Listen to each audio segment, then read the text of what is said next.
자, 여러분, 오늘 우리가 함께 파헤쳐 볼 질문, 이거 진짜 재밌습니다. 우리가 맨날 쓰는 엄마, 아빠 같은 단어들 있잖아요. 근데 이 아주 평범한 단어들 속에 사실은 언어마다 공통적으로 지키는 어떤 규칙, 뭐랄까, 일종의 비밀 코드 같은 게 숨어 있다는 거거든요. 과연 그게 무슨 코드일지 지금부터 저랑 같이 한번 풀어봅시다.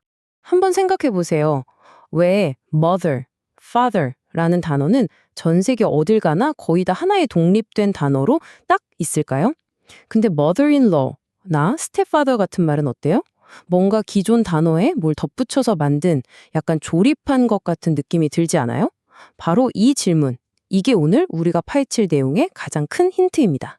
좋습니다. 본격적으로 글을 뜯어보기 전에 이 지문을 아주 쉽게 열 수 있는 마스터 키부터 챙겨가야겠죠? 바로 핵심 어휘입니다. 이 개념들만 딱 잡고 가면 오늘 지문 전체가 훨씬 투명하게 보일 거예요. 첫 번째 열쇠는 바로 킨십 터미놀로지입니다.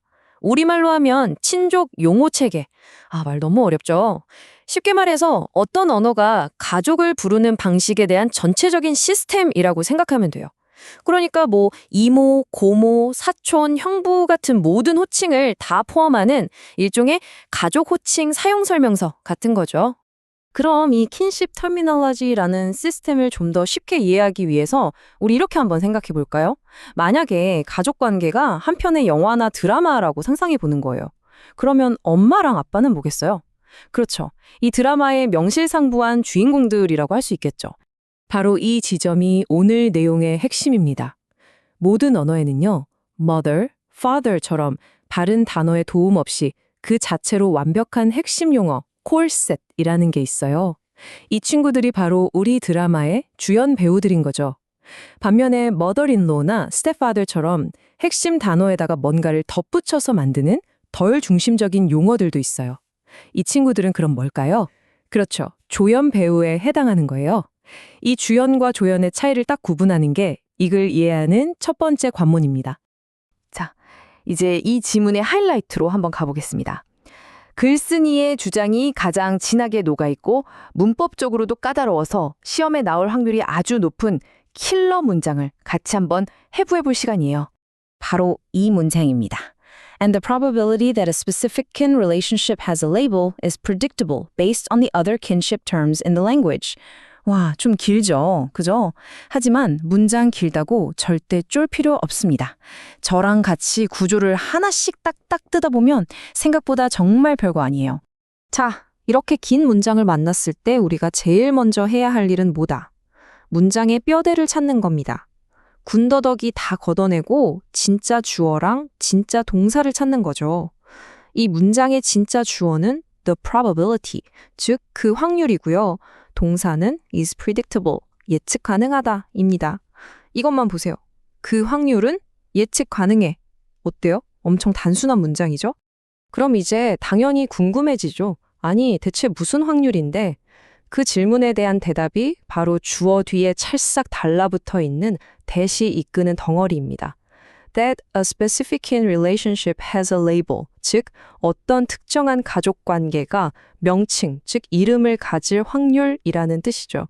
주어인 probability가 도대체 뭔지 구체적으로 설명해 주는 거예요. 자, 마지막으로 그래서 그게 어떻게 예측이 가능한데? 그 방법에 대한 설명이 문장 맨 끝에 붙어 있습니다. Based on the other kinship terms in the language.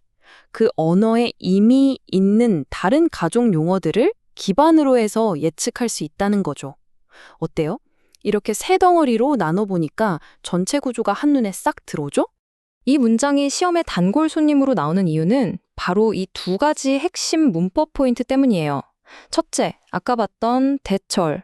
이건 앞에 있는 명사 probability의 내용이 뭔지 그대로 설명해주는, 즉 둘을 같은 레벨로 만들어주는 동격의 접속사입니다. 확률 이꼴 어떤 관계가 이름을 가질 가능성, 이렇게 등식을 만들어주는 거죠. 둘째, based on은 뭐뭐에 근거해서라는 뜻으로 문장 전체의 상황을 설명해주는 분사 구문이에요. 예측이 가능한 근거가 뭔지 알려주는 역할을 하는 거죠. 이 두 가지 포인트 꼭 기억해두세요. 서술형 단골입니다. 좋습니다. 방금 우리는 제일 복잡한 문장을 현미경으로 들여다봤어요. 그럼 이제는 한 걸음 뒤로 물러나서 이 글 전체가 어떻게 짜여 있는지 그 설계도를 한번 봅시다. 글쓴이가 자기 주장을 펼치기 위해서 어떤 순서로 글을 써 내려갔는지 그 논리의 흐름을 따라가 볼게요. 이 글의 구조는요, 아주 명확하고 논리적이에요. 한번 보세요. 처음에는 우리 모두가 아는 엄마, 아빠라는 아주 쉬운 예시로 딱 시작을 하죠. 그 다음에 친족 용어 체계라는 핵심 개념을 소개해 줍니다. 그리고 이어서 이 글에서 가장 중요한 발견, 바로 핵심 용어랑 변형된 용어의 차이점을 설명하고요. 마지막으로 앞으로 더 연구해 볼 만한 질문을 하나 툭 던지면서 글을 끝냅니다. 정말 잘 짜인 구조죠? 결국 이 글쓴이가 우리한테 하고 싶었던 가장 중요한 메시지가 뭐였을까요? 바로 이 한 문장으로 정리할 수 있습니다. 모든 언어에는 가족을 부르는 예측 가능한 시스템이 있고 이 시스템은 핵심 멤버와 그렇지 않은 멤버를 구분한다. 이게 바로 이 글 전체를 꿰뚫는 주제인 거예요. 자, 그럼 오늘 분석한 내용들 우리 머릿속에 확실하게 도장 찍듯이 마지막으로 한번 정리해 볼까요? 오늘 내용의 핵심 딱 3가지입니다.